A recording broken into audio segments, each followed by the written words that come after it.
Намираме се в шоурума на фирма Екозит. Това е макет, който показва изграждането и конструкцията на сглобяема къща, произвеждана от фирмата. Основната конструкция на външните стени се състои от 16 см дебелина на дървения материал, в който има вградена 16 см вата.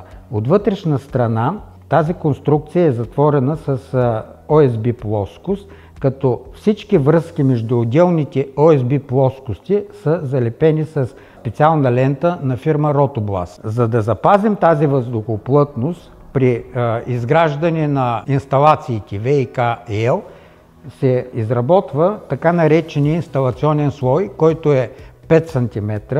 Вътре в него се прекарват всички инсталации.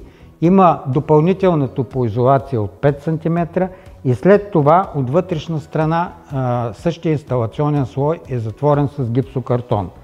От външна страна това са дървесни частици фибрис, които имат 10 пъти по-голяма паропропускливост от ОСБ-то, което затваря от вътрешна страна конструкцията.